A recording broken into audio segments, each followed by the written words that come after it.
Pemirsa, Satuan Tugas atau Satgas Tindak Pidana Perdagangan Orang atau TPPO Polri yang dibentuk sejak 5 Juni lalu telah berhasil menyelamatkan 2.608 korban. Ribuan korban tersebut diselamatkan usai penyidik mengungkap 855 kasus dan menangkap 998 tersangka. Iming-iming menjadi pekerja migran sebagai pekerja rumah tangga menjadi kasus terbanyak. Lalu bagaimana aparat penegak hukum mengusut tuntas para pelaku hingga menimbulkan efek jera dan seperti apa upaya mencegah munculnya kembali korban human trafficking. Kita akan membahasnya bersama Menko Pembangunan Manusia dan Kebudayaan Bapak Muhadjir Effendi serta Kasubdit 5 Dittipidum Bareskrim Polri Kombes Pol Enggar Parianom. Selamat malam Pak Menko, selamat malam Pak Enggar. Terima kasih telah bergabung sama kami malam hari ini dalam Prime Time News. Ya, kita akan awali diskusi dari Pak Enggar terlebih dahulu. Pak Enggar, kita berbicara data. Ada 855 kasus dengan jumlah korban 2.608, bahkan sebanyak 855 kasus ini ditangani dalam kurun waktu 5 Juni hingga 10 September 2023. Ini kan menunjukkan betapa masifnya tindak kriminal perdagangan orang yang terjadi. Bagaimana sebetulnya pengungkapan dari kasus-kasus ini? Baik Mbak, kami jawab. Bahwa memang informasi dari kasus-kasus ini bermula dari Kemenlu terhadap kepulangan WNI dari luar negeri yang terintegrasi sebagai korban TPPO. Kemudian informasi dari masyarakat bisa melalui juga LSM, kemudian dari lembaga lain sebagai pemerhati TPPO, termasuk pengaduan dari masyarakat secara langsung yang merasa sebagai korban TPPO dalam hal mereka itu datang langsung ke pihak Polri yang membuat pengaduan maupun diwakilkan dari pihak keluarga. Termasuk versi media online atau cetak seperti contoh berita atau kasus viral di media sosial FB, kemudian TikTok atau surat kabar online tentang WNI yang meminta bantuan kepada pemerintah karena telah menjadi korban TPP luar negeri. Dan termasuk kami menemui langsung dari petugas seperti upaya penggagalan pemberangkatan WNI di terintegrasi TPPO di bandara atau pemberangkatan internasional dan penggeledahan terhadap tempat-tempat yang diduga sebagai tempat penampungan korban TPPO. Yang mana hari ini perintah dan penekanan dari Bapak Presiden melalui Bapak Kapolri sangat jelas untuk lebih meningkatkan pengungkapan kasus TPPO dari mulai tingkat Polres, Polsek, Polda maupun Mabes Polri. Baik, Pak Enggar, sebetulnya apa yang menjadi pangkal persoalan? Apakah ada kaitannya dengan sistem rekrutmen ataupun ada kaitannya dengan pengiriman PMI sendiri? Oke. Menurut pandangan kami, bahwa sistem rekrutmen dan birokrasi serta regulasi perekrutan PMI sudah sangat jelas diatur dengan baik dalam undang-undang maupun Permenaker terkait ketenagakerjaan. Memang hal ini adanya upaya pemerintah RI untuk melindungi hak dan keselamatan para WNI kita yang menjadi PMI di luar negeri. Namun ada beberapa calon PMI menganggap bahwa prosedur tersebut memakan waktu yang cukup lama dan prosedur yang sulit sehingga karena tidak sesuai dengan kemampuan dan latar belakang dari calon PMI sehingga menimbulkan niatan dari pelaku TPP untuk menyediakan jasa pelanjutan PMI ke luar negeri dengan kemudahan dokumen dan biaya tanpa biaya seperti contoh dengan modal KTP, surat keterangan tanpa membuat dokumen perjalanan termasuk tanpa mengikuti pelatihan sehingga itu menjadi sebab mengapa TPPO itu menjadi modus penggalian NPWK menjadi favorit dan terus marak dikarenakan tingginya minat WNI untuk bekerja di luar negeri dengan kemudahan akses walaupun itu secara ilegal. Oke, Pak Enggar, kan tidak sedikit ini kasus TPPO ini muncul ketika banyak korban mengadu dan kemudian viral di media sosial. Kemudian kasus-kasus yang diungkap seperti disekap, dipekerjakan tidak manusiawi hingga berujung penganiayaan. Bagaimana kemudian penelusuran dari Polri mengenai hal ini?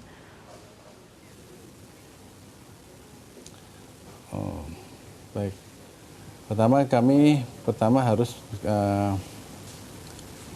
dari sini kita harus mengecek itu dari memutus lintas sektoral bahwa kita ini yang memutus dari awal harus kita putus dari jaringan hilir. Yaitu pertama kita harus melakukan kerjasama, ya kerjasama termasuk dalam hal ini kita harus melakukan koordinasi dan kolaborasi termasuk pembentukan gugus tugas.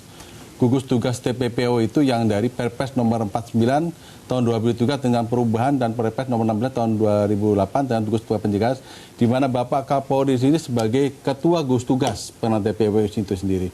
Semana di dalam ini bahwa terhadap gugus tugas itu ada Satgas Pencegahan, Satgas Intelijen, Satgas Rehabilitasi, Kesehatan, termasuk Satgas Pengembangan Norma Hukum, termasuk Satgas Humas. Sehingga dalam tahun 2023 ini, Subsatgas TPPO Polri beserta Polda Jatim telah berhasil mengungkap kasus TPPO dengan jumlah laporan polisi sebanyak 827 tersangka dan sebanyak 227 laporan polisi dengan tersangka sebanyak 994 orang. Di mana kita bisa menyelamatkan korban 2.585 orang yang terdiri dari bahwa pengiriman pekerja migran Indonesia secara ilegal 515 kasus, kemudian di mana ada prostitusi 214 kasus, kemudian pengiriman anak buah ABK secara ilegal 7 kasus, termasuk eksploitasi anak 69 kasus. Oke, baik Pak Enggar. Tadi kita banyak berbicara mengenai penindakan, kita akan beralih ke Pak Menko. Pemerintah kan serius mencegah dan menindak pidana perdagangan orang. Saat ini Polri juga sudah membentuk Satgas TPPO sejak 5 Juni lalu. Dan sebetulnya bagaimana upaya dari pemerintah agar dapat mensinergikan upaya pencegahan dan juga penindakan yang dilakukan oleh Polri ini, Pak? Tadi Pak Kombes Enggar juga sudah menjelaskan, saya kira panjang lebar dan sudah cukup jelas. Sekarang ini sebetulnya penanganan TPPO ini sudah dimulai dengan serius oleh pemerintah itu sejak 1921 ya, dengan adanya Perpres nomor 22. Tetapi setelah dalam perjalanan berikutnya ini dievaluasi, ternyata ada mismatch. Mismatch-nya itu apa? Yaitu lebih menekankan pada aspek pencegahan dan terutama rehabilitasi. Padahal masalah utamanya itu tidak di situ.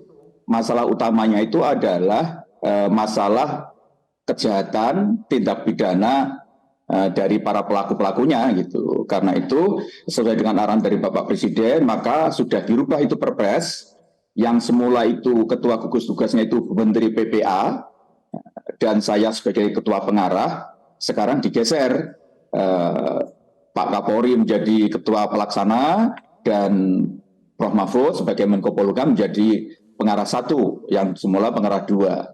Dan tadi sudah disampaikan oleh Pak Kombes Pol Enggar Parianom, pencapaian yang sangat fantastis begitu Perpres ini sudah dilakukan. Sebetulnya kasus TPPO ini juga berhimpitan, kadang-kadang ketemu di lapangan dengan kasus drug trafficking juga gitu. Jadi human trafficking ini sebetulnya juga beririsan dengan drug trafficking dan pemerintah juga akan serius menangani drug trafficking. Tadi baru saja rapat kabinet terbatas dipimpin langsung oleh Bapak Presiden. Masalahnya sama, yang selama ini lebih heavy berberat pada sisi pencegahan dan rehabilitasi terutama. Sekarang juga tadi perintah dari Bapak Presiden juga pada penegakan hukum, mengejar penjahat-penjahatnya mulai dari backing yang sampai pada penyalurnya gitu. Sama, ini sebetulnya masalah human trafficking dengan drug trafficking ini di lapangan kadang-kadang juga beririsan. Kadang-kadang pelakunya juga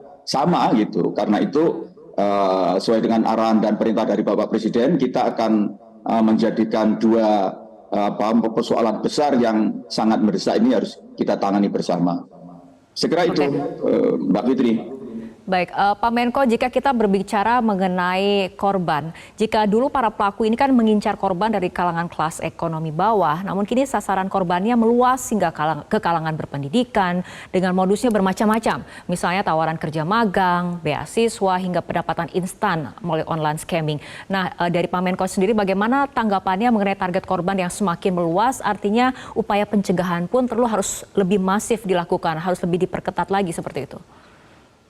Ya memang kita patut menyayangkan ya karena justru sekarang ini mulai melebar kepada mereka-mereka yang terdidik dan memiliki keterampilan-keterampilan khusus di mana keterampilan khusus itulah yang diincar oleh para penjahat ini untuk dieksploitasi, dipakai untuk jadi yang diperas bukan tenaganya tetapi otaknya sekarang, keterampilannya dia miliki. Karena itu tidak ada pilihan lain, kita ya harus memberikan edukasi kepada mereka-mereka ini, jangan terlalu serampangan ketika menerima tawaran pekerjaan, diterima begitu saja tanpa ada cek secara matang, diurus betul secara mendalam sebetulnya seperti apa duduk persoalan lapangan kerja itu. Ini tidak ada pilihan lain kecuali memberikan penyadaran dan pendidikan kepada para mereka yang bakal menjadi korban. Kemudian untuk yang rehab, Mbak Fitri, kita tidak bisa untuk memisahkan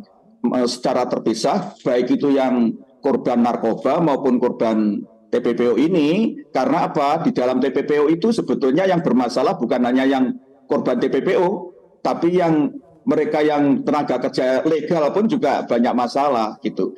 Karena itu Kementerian Teknis di bawah Kemenko PMK, misalnya Kementerian PPPA, Kementerian Sosial, Kementerian Kesehatan itu tidak misah-misahkan gitu. Karena mereka yang berangkat dengan legal itu juga banyak masalah gitu.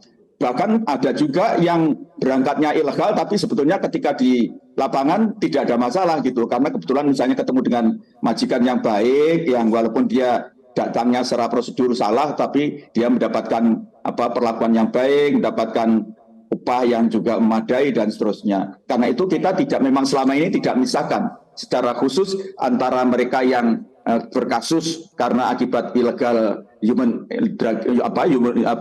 trafficking atau yang mereka yang sebetulnya berangkat secara ilegal tapi sebetulnya juga bermasalah.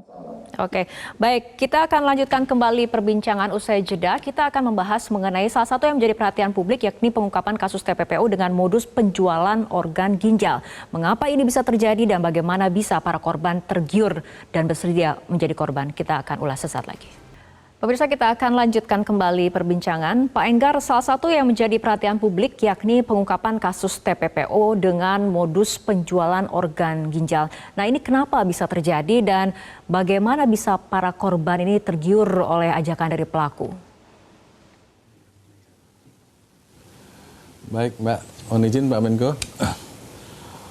Jadi memang seperti korban TPPO itu bisa tergiur dari buja rayu, dari para pelaku. Pertama adalah satu faktor ekonomi. Faktor ekonomi dan kemudian akses digital ya. Jadi memang sebagian besar korban sudah mengetahui bahwa mereka cukup memilih jalan ilegal. Namun karena keuntungan yang mereka peroleh cukup besar, seperti yang kejadian kemarin, 135 juta ditawarkan untuk pendonor ginjal. Jadi hingga mereka bersedia mengambil jalan langkah tersebut, walaupun itu ilegal. Itu Mbak, demikian Mbak. Oke, selain kasus itu, yang terbaru seorang selebgram di Pangkal Pinang, Babel ditangkap diduga terlibat TPPO. Modusnya sebagai mucikari yang menjual sejumlah perempuan ke hidung belang. Nah, ini bagaimana penindakan bisa mengimbangi kecepatan munculnya berbagai modus dari TPPO? Jadi memang mohon izin, TPPO modus prostitusi itu akan terus muncul dengan berbagai modus baru. Selama kita tidak bisa mencari solusi dari hilir, mungkin bisa kembali lagi, muncul lagi TPPO modus baru prostitusi. Kemudian bisa dilatar belakangi dengan masih tingginya minat dari pengguna jasa prostitusi itu. Tentunya itu menjadi PR kita bersama, baik dari semua lini, baik bukan semata-mata tugas dari pemerintah, bahkan mungkin seluruh lapisan masyarakat, baik dari tingkat keluarga, lingkungan, tetangga, RT, RW, kelurahan, sampai dengan pemerintah, provinsi, termasuk komunitas dan lembaga pendidikan, serta lingkungan kerja dan lingkungan kerja, karena ini menyangkut bagaimana kita bisa menciptakan mental warga kita, warga Indonesia, untuk tidak melakukan perbuatan yang melanggar norma kesusilaan dan dari budaya kita saat ini. Baik, Kita beralih ke Pak Menko. Pak Menko, berbagai modus bermunculan, penindakan juga kemudian terus dilakukan. Indonesia sendiri kan memiliki instrumen hukum tentang tindak pidana perdagangan orang. Namun apabila kita lihat dari data, justru kasus ini terus meningkat dan sebagian besar lagi-lagi perempuan dan anak yang menjadi korban. Dari pandangan Anda, apa sebetulnya yang terjadi? Apakah penegakan hukum belum cukup memberikan efek jera atau bagaimana? Kalau saya sih melihat dari sisi yang agak beda ya. Jadi dengan naiknya angka kasus, itu sebetulnya menunjukkan betapa serius kita untuk mengungkap kasus. Karena sebetulnya berbagai macam baik itu drug trafficking maupun human trafficking, itu ibarat fenomena gunung es. Jadi sebetulnya apa yang bisa diungkap itu jauh lebih sedikit dibanding apa yang berada yang belum diungkap. Karena itu kita harus betul-betul berusaha untuk mengungkap semaksimal mungkin dan juga memperkuat semua lini, mulai dari pencegahan awal, kemudian dari penindakan, itu penegakan hukum, dan betul-betul kita tidak boleh berkompromi dengan para penjahat ini, dan kemudian kita melakukan rehabilitasi karena yang sudah menjadi korban. Mestinya rehabilitasi ini harus menjadi pilihan terakhir. Jangan sampai ada yang harus direhabilitasi sehingga tindak kejahatannya disumbat betul sehingga tidak lagi mengalir orang-orang korban yang semakin lama kalau semakin besar kita akan semakin kewalahan itu melakukan rehabilitasi. Karena rehabilitasi itu bisa rehabilitasi kesehatan maupun rehabilitasi sosial itu kosnya sangat besar ya. Karena itu kami selalu menekankan kepada pihak aparat, pihak Polri terutama untuk betul-betul tidak kompromi dengan para penjahat ini, termasuk backingnya gitu. Yang backingnya juga banyak dari kalangan aparat gitu. Jadi biar pihak aparat mestinya harus ditindak untuk memberikan efek jera, contoh kepada kita semua bahwa pemerintah ini tidak pandang bulu ketika memberantas pelanggaran kesehatan kemanusiaan yang berupa human trafficking maupun drug trafficking ini. Oke, baik, selain mengenai peran penegak hukum, bagaimana sebetulnya upaya edukasi kepada masyarakat agar lebih waspada dan juga selektif, lalu upaya apa lagi yang bisa dirumuskan dalam upaya mencari solusi menangani human trafficking? Kita akan ulas mengenai masalah ini usai jeda berikut. Pemirsa, kita lanjutkan diskusi untuk malam hari ini. Pak Enggar, apresiasi disampaikan oleh sejumlah pihak atas apa yang dilakukan oleh Satgas TPP Polri. Langkah ini juga bisa menyelamatkan ribuan korban. Namun sebetulnya apa yang perlu diwaspadai dari para pelaku, baik itu calo, kaki tangan, hingga bandar yang mungkin masih berkeliaran hingga saat ini?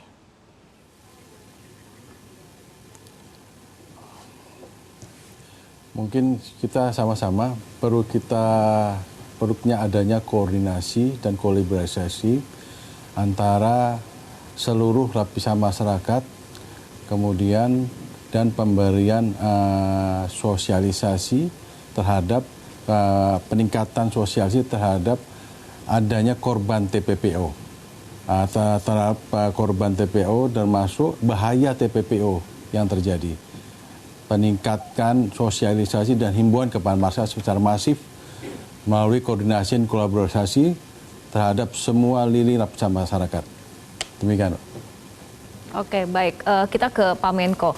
Selain pemerintah, tentu saja peran dari penegak hukum terutama, dan ini peran dari masyarakat juga diperlukan agar human trafficking dapat dicegah. Nah, bagaimana upaya edukasi kepada masyarakat agar lebih waspada dan juga selektif menyaring informasi terutama? Sebetulnya untuk mendapatkan informasi tentang pekerjaan dan kemudian mereka akan mengakses di pekerjaan itu kan ada prosedurnya. Mulai dari keterangan dari kepala desa setempat, sampai nanti kalau dia keluar dari pihak imigrasi, itu sebetulnya kan sudah ada ya. Jadi sebetulnya kalau aparat di semua level ini disiplin, mematuhi prosedur yang betul, dan dia tidak macam-macam, tidak kong kali kong dengan para pelaku kriminal ini, mestinya bisa diminimalisir praktek-praktek TPPO itu. Karena itu sebetulnya yang penting revolusi mental, merubah mental para semua aparatusnya yang ada di jaringan ini harus betul-betul disadarkan bahwa namanya illegal human trafficking itu sangat berbahaya, sangat merugikan, sangat menghancurkan masa depan seseorang. Itu jadi pertama-tama yang disadarkan aparat, gitu, saya kira. Aparat mulai dari level yang paling bawah sampai yang paling tinggi yang menjadi pintu pintu aliran dari mereka yang akan menjadi korban human trafficking ini. Kemudian mengenai masyarakat, sebetulnya pencegahan sudah kita lakukan dengan cara mengidentifikasi kantong-kantong daerah atau wilayah yang selama ini menjadi intake ya, menjadi pusat-pusat pengambilan rekrutmen calon-calon korban ini. Dan itu sudah ada intervensi dalam bentuk bantuan sosial kalau itu di kalangan warga miskin, dan kemudian juga ada pemberian penjelasan-penjelasan terutama dari pihak ada Kementerian PPA, kemudian Kemensos dan seterusnya. Sebetulnya ini sudah kita lakukan secara maksimal, tetapi memang kalau itu tidak ada koordinasi, sinkronisasi, kolaborasi seperti yang tadi disinggung oleh Pak Enggar, maka semuanya tidak akan bisa berjalan dengan maksimal. Dan tadi saya garis bawahi Pak Enggar, kasus ini tidak akan pernah berhenti, pasti akan terus terjadi, dan semakin lama bukan semakin semakin bisa diredam, tapi semakin cerdas mereka pelaku-pelaku kejahatan ini akan semakin menggunakan berbagai macam piranti teknologi terbaru dengan ide-ide kreatifnya, itu akan melakukan praktek ini. Karena itu kita akan terus mengupgrade, menyegarkan, mengupskilling terhadap berbagai macam instrumen yang ada, termasuk instrumen pencegahan maupun penindakan. Karena jadi kita harus kejar-kejaran ini dengan para pelaku ini. Mereka juga tahu bahwa kita juga terus akan mengejar mereka, dan mereka pasti juga akan berusaha untuk menghindari kejaran dari kita gitu. Karena ini sudah menjadi semacam kredo nasional. Karena itu Bapak Presiden betul-betul memberikan perhatian sangat serius itu, karena memang ini tidak bisa ditunda-tunda lagi. Karena kalau semakin kita tunda, mereka akan semakin jauh meninggalkan kita dari sisi keterampilan kemampuannya, maka kita akan semakin sulit untuk meredam praktek-praktek jahat ini. Oke, baik, terakhir ke Pak Enggar dari Satgas TPPO sendiri, seperti apa upaya apa lagi yang dirumuskan dalam upaya mencari solusi menangani tindak pidana perdagangan orang ini? Dari kami, solusi kami perlu dilakukan upaya pemberian informasi bahaya dan bentuk TPPO baik dari pemerintah maupun pihak swasta melalui iklan masyarakat, stasiun TV, termasuk dari desa sampai ke kota, kemudian dari surat kabar maupun online, termasuk lembaga pendidikan dan sebagainya. Dari kami untuk itu. Oke, baik, kita harapkan dengan adanya upaya penegakan hukum yang masif dan juga pencegahan dan kolaborasi lintas sektor dapat efektif untuk memberantas TPPO. Terima kasih Menko Pembangunan Manusia dan Kebudayaan Bapak Muhadjir Effendi serta Kasubdit 5 Ditibidum Barreskrim Polri Kombes Pol Enggar Parianom telah berbincang bersama kami malam hari ini dalam Prime Time News. Jelajahi cara baru mendapatkan informasi. Download Metro TV Extend sekarang.